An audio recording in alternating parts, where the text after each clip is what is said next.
Viendo Raquel que no daba hijos a Jacob, tuvo envidia de su hermana y decía a Jacob, dame hijos o si no, me muero. Aquí vemos la envidia. Es inevitable que nuestra vieja naturaleza tenga envidia, pero como hijos de Dios debemos llevar todo pensamiento cautivo al nombre de Cristo. Necesitamos someter nuestra naturaleza y entregarle a Dios todo este tipo de sentimientos, porque la envidia es pecado. La envidia es pecado, no es agradable a Dios. Entonces, aquí ella sentía envidia de su hermana y había una lucha tremenda. ¿Por qué? Porque no es el plan de Dios, como lo hemos dicho, que exista la poligamia.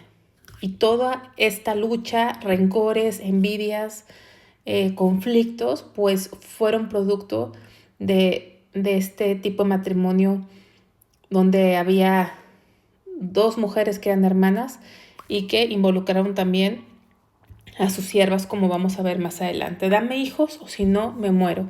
Y Jacob se enojó contra Raquel y dijo, ¿soy yo acaso Dios que te impidió el fruto de tu vientre? Aquí le contesta Jacob de una manera fuerte, pero asumimos que había bastante frustración. Llegó un punto en el que Raquel estaba amargada, frustrada, o sea, tenía envidia y en su desesperación le exige a Jacob, dame hijos o si no me muero. Y Jacob se enojó, dice que se enojó contra Raquel. O sea, fue un momento de gran frustración y lo que le quiere decir Jacob a Raquel es, el único que te puede dar hijos es Dios, o sea, no depende de mí, no depende de nadie más que a Dios, o sea, pídele a Dios. No me lo pidas a mí, pídele a Dios. Y es lo que tenemos que ver y aprender, que Dios es el que abre y cierra puertas. Y que cuando se nos cierran puertas, al que tenemos que pedirle a Dios, y es su voluntad, pues es a Él. Dice, y ella dijo, he aquí mi sierva Bila, llégate a ella y dará a luz sobre mis rodillas y yo también tendré hijos de ella. Era típico, era común en el Medio Oriente en ese tiempo que las siervas tuvieran hijos del señor de la casa, y cuando la esposa, cuando la mujer daba a luz, ahí estaba la esposa y era como si fueran de ella, al grado que ella les ponía el nombre, pero realmente pues no era su hijo, realmente no era su hijo. Pero así se acostumbraba o así se sobreentendía. Así le dio a Bila su sierva por mujer y Jacob se llegó a ella. Y concibió Bila y dio a luz un hijo a Jacob. Dijo entonces Raquel, me juzgó Dios y también oyó mi voz y me dio un hijo. Por tanto, llamó su nombre Dan, ¿no? Dan significa el juicio o el juzgó. Fue el primer hijo de Raquel, pero no biológico, sino por medio de su sierva. Concibió otra vez Bila, la sierva de Raquel, y dio a luz un segundo hijo a Jacob. Y dijo Raquel, con luchas de Dios he contendido con mi hermana y he vencido, y llamó su nombre Neftalí. Neftalí significa mi lucha, ¿no? Los nombres significan mucho y vemos que había una tremenda batalla en esta familia. Viendo pues Lea que había dejado de dar a luz, tomó a Silpa, su sierva, y la dio a Jacob, su mujer. O sea, dejó de dar hijos Lea, y como Raquel no podía dar hijos, tomó a su criada y dio 2 hijos. Y Lea, pues, por alguna razón ya no estaba dando hijos, entonces dijo, pues voy a hacer lo mismo, y ella tomó a su criada y se la dio a Jacob, ¿no? Entonces ya Jacob ya estuvo aquí con 4 mujeres. Entonces era una competencia literal, era un conflicto. No quiero imaginar lo que era vivir en esa familia. Y Silpa, sierva de Lea, dio a luz a un hijo a Jacob. Y dijo Lea, vino la ventura, y lo llamó su nombre Gad, que significa fortuna. Luego Silpa, la sierva de Lea, dio a luz otro hijo a Jacob. Y dijo Lea, para dicha mía, porque las mujeres me dirán dichosa, y llamó su nombre Aser, que es dicha o felicidad. Es lo que significa Aser. Dice el versículo 14, fue Rubén, o sea, Rubén fue el primogénito, si nos acordamos, el primer hijo de Lea. Fue Rubén en tiempo de la siega de los trigos y halló mandrágoras en el campo y las trajo a Lea su madre Y dijo Raquel a Lea, te ruego que me des de las mandrágoras de tu hijo. Aquí Rubén todavía era un niño y dice que fue a la siega de los trigos y más o menos, o entre comillas accidentalmente, encontró mandrágoras. ¿Qué son mandrágoras? Pues es una planta que da un fruto. Muchos le llaman las manzanas del amor y no es comprobado científicamente, pero se piensa que tienen alguna virtud afrodisíaca o fertilizante, ¿no? Esa era su fama, la gente creía, así como hoy tenemos algunas plantas que la gente dice que son curativas del cáncer o que ayudan, como algunos tés, ¿no? Que te ayudan a dormir o a descansar o que te quitan el dolor de garganta. Así la gente creía que estas plantas, estas mandrágoras, tenían esos efectos afrodisíacos y fertilizantes. Y cuando Raquel escuchó que Rubén los había encontrado, pues Raquel se las pidió, esas mandrágoras, ¿no? Porque ella quería, como fuera lugar, ser madre. Tan es así que el primer versículo que leímos, ¿sí es el primero? Sí. Le dice, dame hijos o si no me muero. Es algo bien fuerte y no estaba exagerando. Era literal. O sea, una mujer que no podía tener hijos en esa época, en ese tiempo y en ese lugar, era casi como si fuera una mujer muerta. Porque recordemos que las mujeres tenían la esperanza de ser la madre de ese Salvador prometido en Génesis 3.15. Recuerdan que Génesis 3.15 es lo que los teólogos le llaman el protoevangelio, que nos está hablando por primera vez, aunque ahora lo entendemos a la luz de la Biblia completa, que se refería a Cristo, donde pone esa enemistad entre la simiente de la serpiente y la simiente de la mujer, o sea, de Eva, y dice que la simiente de la mujer, o sea, algún descendiente de Eva, iba a derrocar a la serpiente, que así esa referencia no al animal físico, sino a Satanás mismo. Entonces ellos tenían esa promesa y cada mujer deseaba ser o aspiraba a ser parte del cumplimiento de esa promesa. Entonces una mujer que no podía tener hijos era muy mal vista, era como si estuviera muerta. Por eso ella decía, dame un hijo si no me muero. O sea, literalmente ella pensaba que no valía la pena vivir si no podía ser madre. Y en su desesperación, pues dice, pues trata, ¿no? Por todos los medios de quedar embarazada. Y aquí le responde Lea. Dice, y ella respondió, es poco que hayas tomado mi marido, sino que también te has de llevar las mandrágoras de mi hijo. Y dijo Raquel, pues dormirá contigo esta noche por las mandrágoras de tu hijo. Cuando pues Jacob volvía del campo, a la tarde salióle a él y le dijo, llégate a mí, porque a la verdad te he alquilado por las mandrágoras de mi hijo. Y durmió con ella aquella noche. Imagínense qué romántica velada y qué románticas palabras, ¿no? O sea, llégate a mí porque ya negocié, ya te alquilé, ya pagué por ti, casi creo, ¿no? Ya hicimos un trato y pues no sé qué sentiría Jacob, tal vez como algo común en los hombres, no meterse en problemas, pues trataba de llevarla lo mejor posible en esta familia tan conflictiva. Pensar que de esta familia Dios hizo la nación de Israel y de ahí vino el Salvador, llama la atención. Lo que Dios escoge para hacer las maravillas. Definitivamente, ¿quién entenderá la mente de Dios, no? Y oyó Dios a Lea y concibió y dio a luz el quinto hijo a Jacob. Y dijo Lea, Dios me ha dado a mí recompensa por cuanto di mi sierva a mi marido, por eso llamó su nombre Isacar. Isacar significa precisamente recompensa. Después concibió Lea otra vez y dio a luz el sexto hijo a Jacob. Y dijo Lea, Dios me ha dado una buena dote, ahora morará conmigo mi marido, porque le he dado a luz a 6 hijos y llamó su nombre Saúl. Vemos que esta batalla siguió y cuando no está nuestro corazón realmente con Dios, con Cristo, pues nos volvemos a nos volvemos a enredar, ¿no? En el mundo, nos volvemos a enredar en nuestros propios deseos.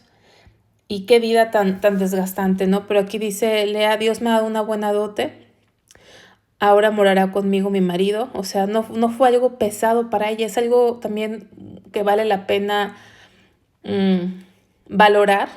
Me ha dado una buena dote, ¿no? Porque hoy en día el enemigo, a través de una élite a nivel mundial, quieren vendernos la idea o adoctrinarnos con datos que realmente no son verídicos, confiables, científicos, de que ya el mundo está sobrepoblado, de que los hijos son una carga y tanto aborto que hay, tanta promoción del aborto, pero aquí para Lea no era como una carga, no eran bocas que alimentar, sino era una buena dote, o sea, sus hijos eran una bendición para ella. Bíblicamente Dios nos enseña que Dios hizo la tierra, los confines de la tierra, y no hay, de verdad, sobrepoblación, no hay nada de eso que sea la razón por la que el mundo se va a acabar. El mundo se va a acabar porque Dios ya lo estableció y no es por sobrepoblación, ¿no? Y no estamos ahí exactamente en ese punto. Entonces, la mentalidad del mundo es que un hijo es una carga, que hay que abortarlo, que no hay que tenerlos, etc. Tampoco quiere decir que hay que buscar tener hijos y irnos al otro extremo, ¿no? Un hijo es una responsabilidad, pero es una bendición. No significa que no hay una planeación de acuerdo a Dios en oración, pero sí necesitamos renovar nuestra mente, porque si dejamos que lo que el mundo nos adoctrina llene nuestra mente y corazón, pues vamos a vivir muy desbalanceados. Entonces, creo que venía la palabra de Dios, nos hace ver que los hijos son una bendición, y aquí lo expresa Lea de esa manera. Entonces, Zabulón significa morada, ¿no? Porque decía, ahora espero que ahora sí mi esposo more conmigo, viva conmigo. Después dio a luz una hija y llamó su nombre Dina. Dina no fue la única hija de Jacob, porque si vamos a Génesis 37 y 35 vamos a ver que Jacob tuvo otras hijas. Aquí se menciona Dina porque más adelante vamos a ver que hubo un episodio muy difícil que se gestó a través de esta niña, de Dina, y por eso está mencionada aquí, para darnos como un antecedente de ella.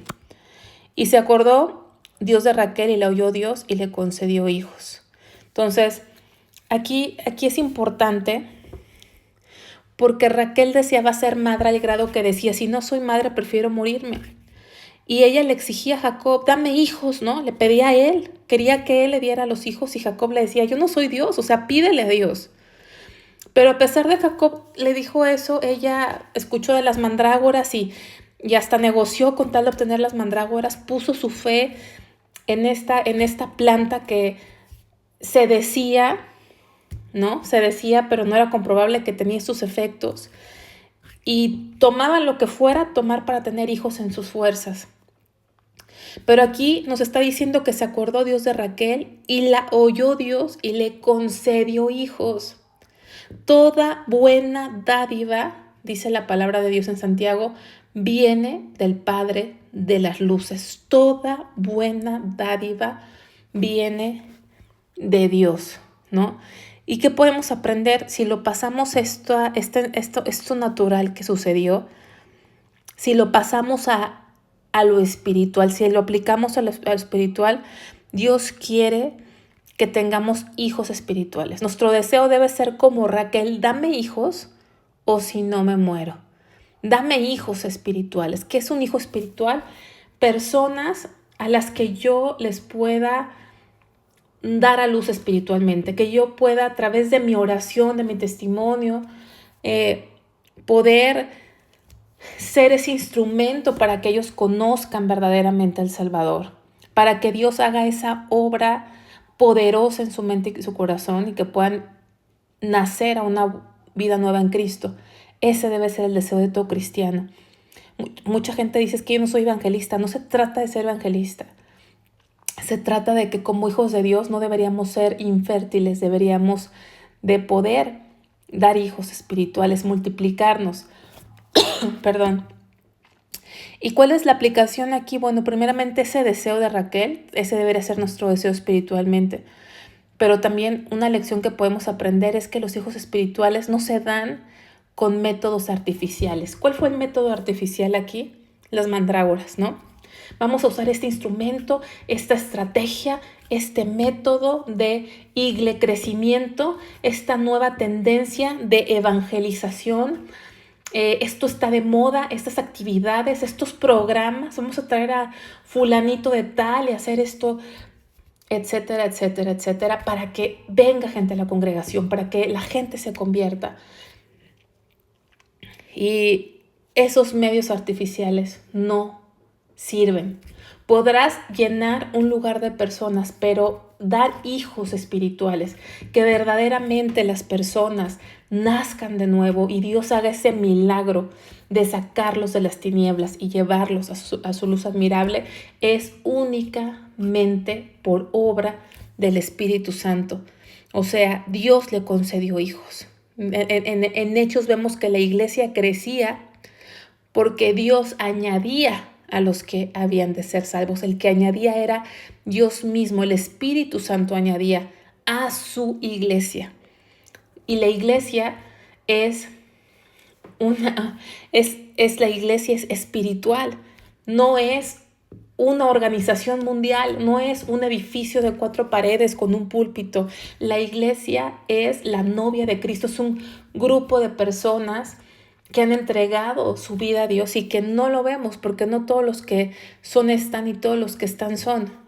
Y que tú seas añadido a ese cuerpo de Cristo, eso es algo que no lo vemos, pero que el Espíritu Santo lo hace. Nosotros podemos contar números, pero podemos estar totalmente equivocados porque el único que ve los corazones es Dios. Entonces, ¿qué podemos aprender? Que Pablo decía que él gemía, ¿no? Que él daba hijos con dolores de parto hasta que Cristo fuera formado en ellos. La única forma de dar hijos espirituales es rogándole a Dios, rogándole y suplicándole a Dios que le dé vida espiritual a las personas que amamos, a las personas que nos rodean. Y qué difícil que hoy en día muchas veces tenemos más confianza en los métodos que en la obra del Espíritu Santo, ¿no? Hay cosas que podemos hacer siempre y cuando vengan de Dios, pero no son esas cosas las que dan vida, sino el Espíritu Santo. Continuamos, dice, y concibió y dio a luz un hijo y dijo, Dios ha quitado mi afrenta. Y llamó su nombre José, diciendo, añádame Jehová otro hijo. ¿No? No se conformó con uno y a José en un acto de fe de que Dios le podía dar otro hijo, le puso José, que significa Jehová añade.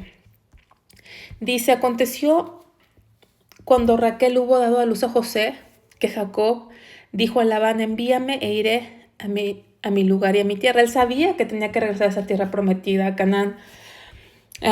Dame mis mujeres y mis hijos, por las cuales he servido contigo, y déjame ir, pues tú sabes los servicios que te he hecho.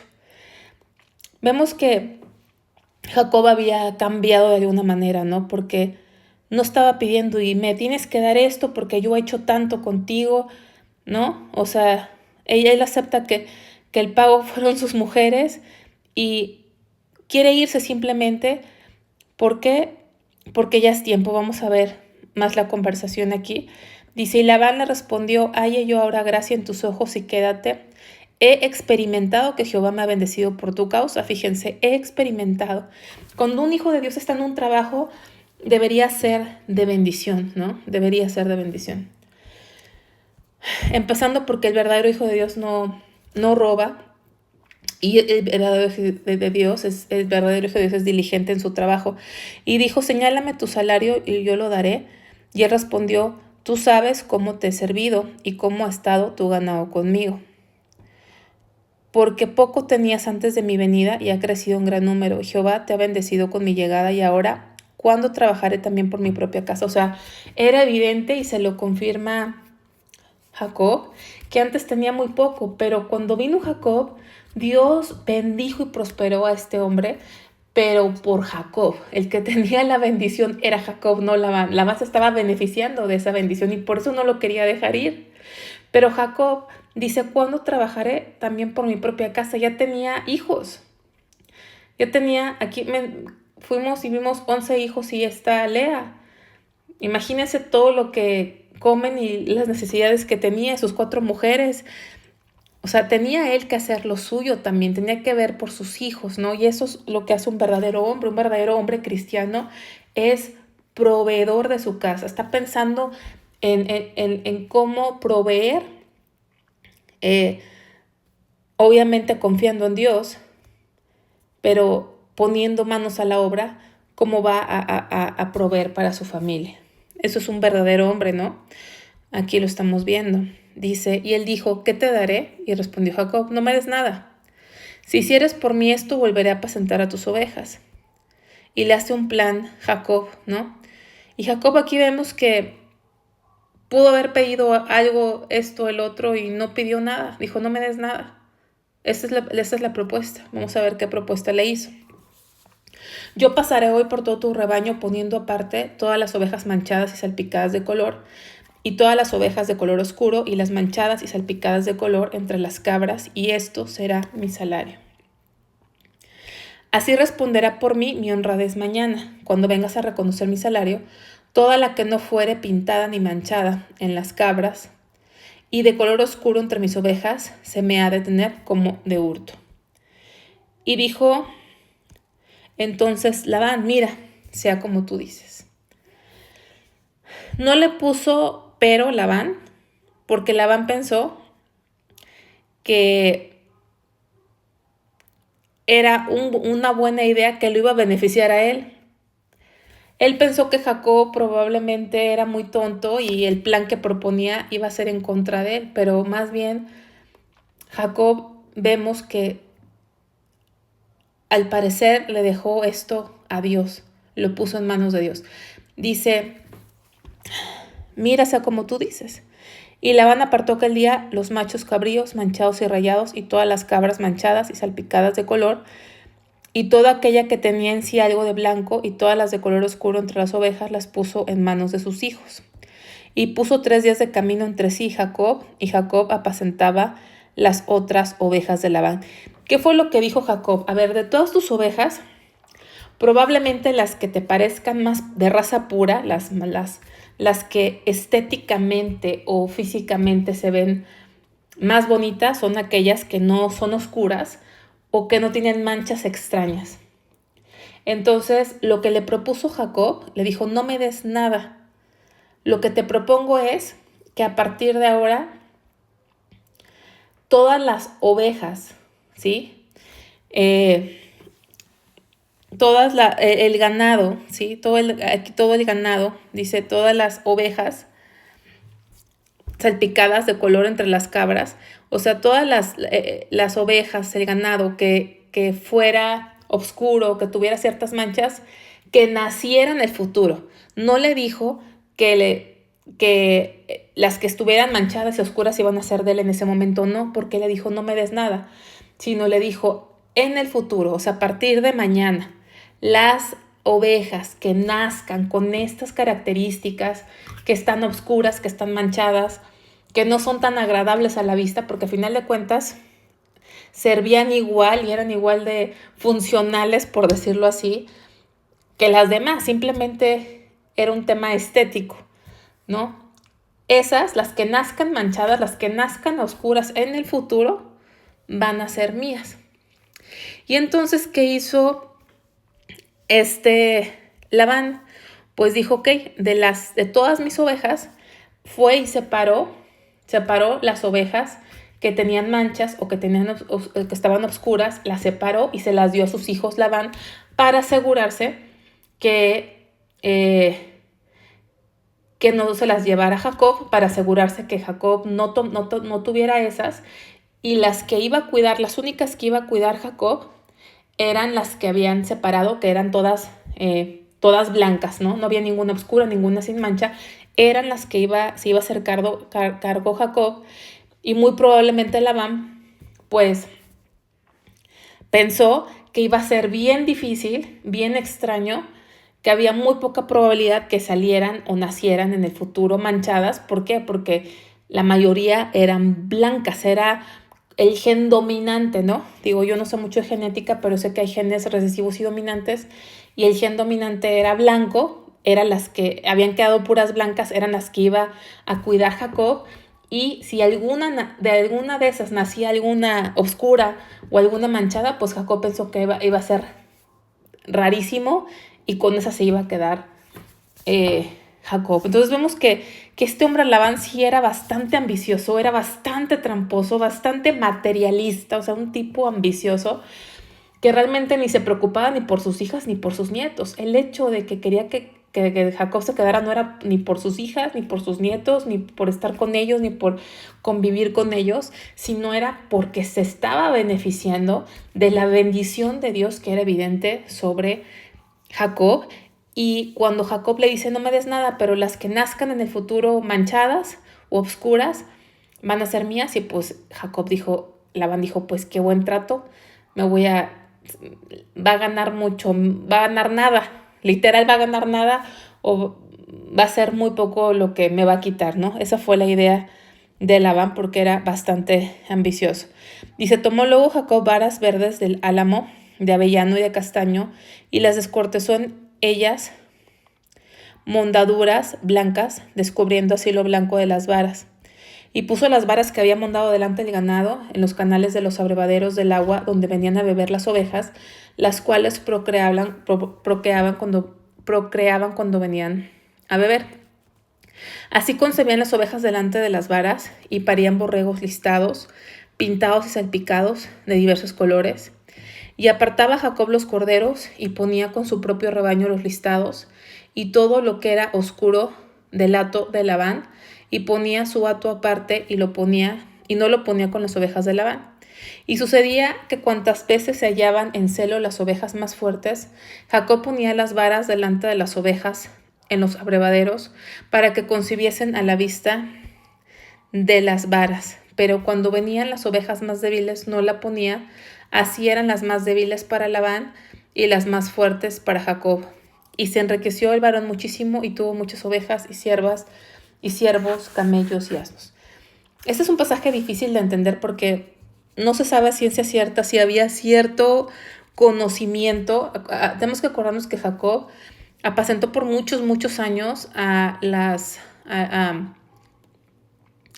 ganados de su padre Isaac. O sea, tenía experiencia desde niño y luego había pasado 14 años apacentando y cuidando los ganados de su suegro. Entonces, en todos esos años tenía una gran, gran experiencia que mucha gente pues no tiene en esta época, no logra tener a alguien en la vida porque como quiera vivió un largo tiempo Jacob y desde niño cuidaba. Entonces, probablemente él se percató en la experiencia que sucedía esto cuando iban a tomar las ovejas, era cuando se cruzaban, y que al hacer esto, se producía ese fenómeno que concebían las ovejas frente a esas varas y parían borregos listados, pintados. No lo sabemos si era en base a su experiencia, pero invariablemente, o lo que sí sabemos, y lo vamos a ver en Génesis 31, el siguiente capítulo, que Dios fue el que le bendijo, porque toda bendición viene de Dios. O sea, Dios fue el que multiplicó los animales pintados que eran los que le iban a pertenecer a él. Dios hizo que de puro ganado blanco fueran naciendo ganado con manchas oscuros, que eran los que Jacob se iba quedando, y resultaba que esos eran los más fuertes del ganado y los que más se multiplicaban. Pero más que un tema que repito, no sabemos si era científico, eran cosas que él había aprendido en la experiencia, pero lo que sí tenemos que saber es que era la mano de Dios con él. Es como cuando te tomas un medicamento, te dicen que estás enfermo y te dicen que te tomes un medicamento o que te tomes un té de algo. Puede que ese té tenga ciertos elementos naturales, virtudes que Dios puso en ese té, en esa planta, en esa fruta, en esa verdura, que te ayuden físicamente. Pero si Dios no te sana, pues aunque te tomes la mejor medicina, aunque te tomes el té que tenga más fama de ayudarte a algo, no vas a sanar. Aquí es lo mismo. Por mucho que esta práctica que hizo Jacob haya tenido alguna realidad científica que desconocemos en la actualidad, pero que él la haya aprendido en su experiencia, independientemente de eso, esta prosperidad que alcanzó, que se multiplicasen el ganado oscuro a favor de él, fue mano de Dios. Y eso se lo dice Dios, porque Dios le habla en el siguiente capítulo a Jacob y le dice que él vio el abuso de Labán y de alguna forma él metió su mano para prosperar a Jacob, ¿no? Entonces tenemos que ver que es la mano de Dios. Y dice que se enriqueció el varón muchísimo y tuvo muchas ovejas y siervas y siervos y camellos y asnos. Llegó con nada, con su suegro, llegó con nada y ahora era riquísimo, ¿no? Tuvo muchas ovejas, muchos siervos. Dios lo bendijo, Dios lo prosperó.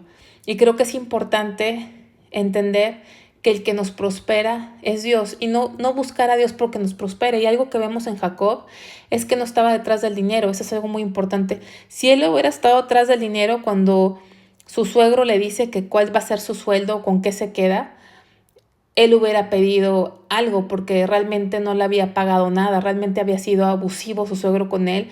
Él hubiera aprovechado eso para pedirle, dame esto, dame el otro, ¿no? Pero no lo hizo, dijo, no me des nada, no me des nada. Entonces vemos que no era una persona que estaba tras el dinero y que era un excelente trabajador y Dios lo prosperó siendo empleado de alguna manera, ¿no? Entonces, y Dios prosperó a su empleador. Y creo que como cristianos, nuestro deseo, nuestra oración debe ser que seamos personas diligentes, pero no gente que estemos tras las riquezas, que no sea nuestra ambición ni nuestro objetivo, pero que hagamos nuestro trabajo con excelencia para gloria de Dios.